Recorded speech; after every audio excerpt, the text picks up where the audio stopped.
All right. Hi, everyone, and welcome to Dry Eye Foundation Live this week. It's just me today. Rebecca couldn't make it, but she sends her regards. I did want to pop on, though, rather than canceling, and just talk about our time in San Diego last week. It's hard to believe that that was only a week ago.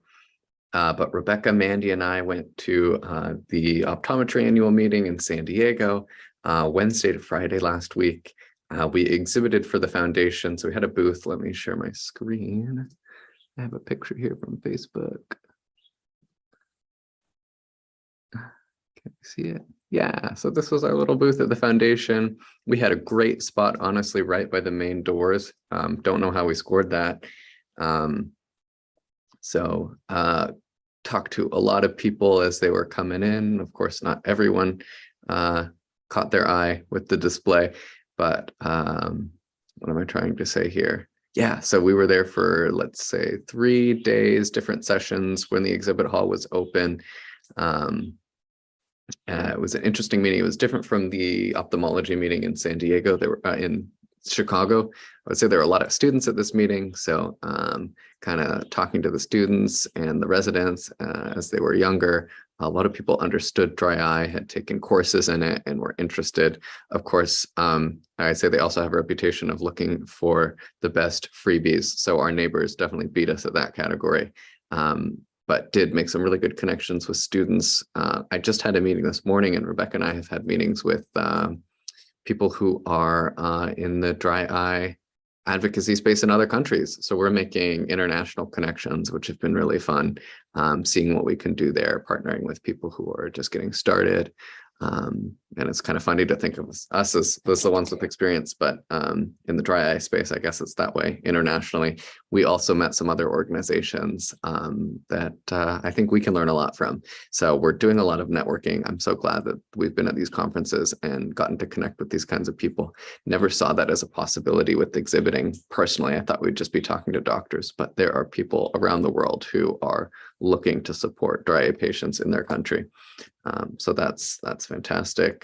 And I just think generally, when a doctor gets it, when they got it, came up to our booth, once they got it, they really, or I guess, if they came up to our booth, they saw the need and they were totally into our programs, having Zoom support groups and doing the helpline and everything. So we had a little sheet for doctors, and then also we have at least 50 contacts, so 50 doctors that signed up to have these patient brochures sent to their practice. So hopefully these are eye-catching enough to catch people with kind of the life impact of dry eye. So we've got our little eyeball guys that are always popular. I don't know if it's going to be the right way around, but it's living with dry eye disease. And the little eyeball guys are saying, what? I've got so many questions, I'm struggling to cope, and I'm a little overwhelmed. So if you've ever been there, or if you can imagine what it would have been like to have this kind of brochure going over the Dry Eye Foundation's programs in your doctor's office, closer to when you're diagnosed, or maybe as you've come to a new doctor, we've got contacts. We're going to be sending out these brochure packets. So that's exciting that people see what we're doing and want to promote it with their patients. That's going to be free. And do feel like I want to just talk about our fundraising for this year. So obviously, we went to quite a few conferences this year. There's the cost of getting there and staying there and manning the booth. And let me tell you, we were super efficient with our budget.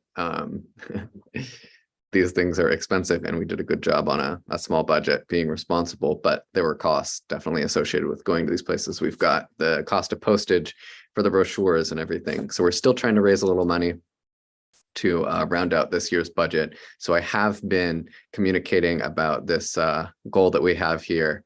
We're $2,800 shy of where we want to be for the end of the year. So I just put a link here, put this on Facebook the other day. Here's us in Chicago, but if you can help, we could definitely use your support.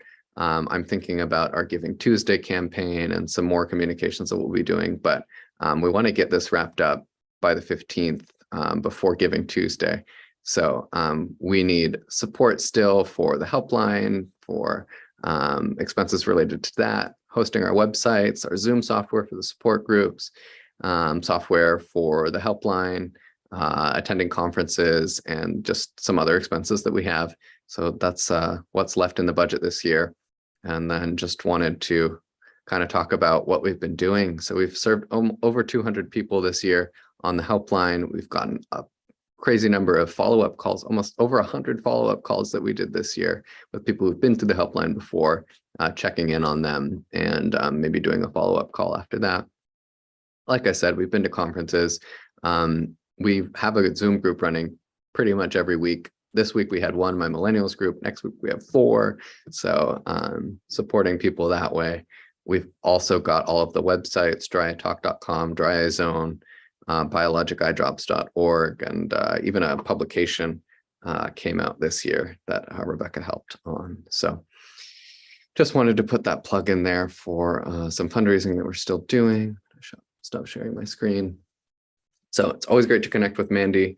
Always great to connect with doctors. Mandy lives in Wisconsin. We're out in Washington. So we met in San Diego. She's super great at talking to people. She relates to the students and the doctors and has good questions and a good rapport with everyone. Rebecca and I just are constantly meeting new people that can kind of help us move the foundation forward. So it was a great meeting, nice and short. I know the hours in Chicago were a little bit long, but this was a great conference. So yeah, we're looking forward to doing more of that and wrapping up and sending these brochures out. So if you'd like to help provide these brochures to patients in the future, that's one area that the money needs to go to before the end of the year. We have some more that we're getting printed. We gave away almost 500 of these at the 2 shows, and we just got to get more printed, get them sent out. So yeah, raising the word about the foundation. If you think we can help other people, please do think about supporting. I'll put a link on here, dryeyefoundation.org/donate. Really didn't mean for this to turn into a fundraising pitch. So I'll also go over the blog. Let's see, share my screen again.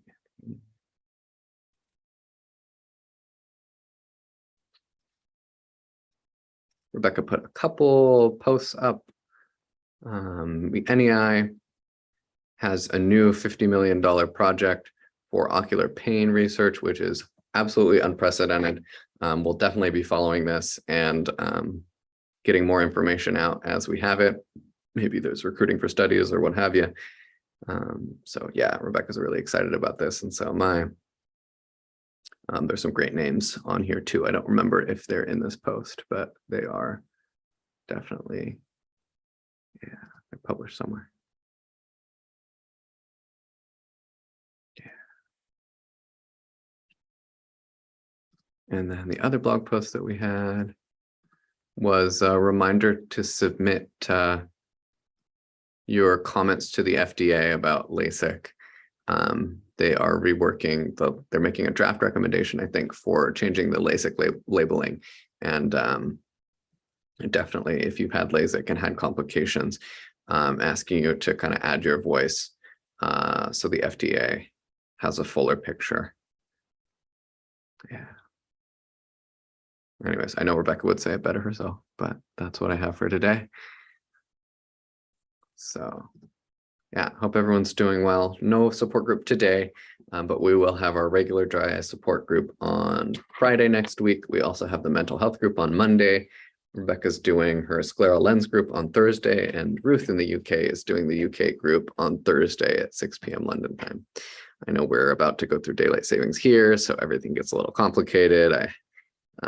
Yeah, had a scheduling issue with the meeting earlier this week, so hopefully we get through all of this when all get on the same time zone eventually here. All right, well, I think that's it for today. I'll see everyone next week. Rebecca should be here next week, and as usual, give us an email or give us a call if you have any questions. It's info@dryeyefoundation.org or 800-484-0244.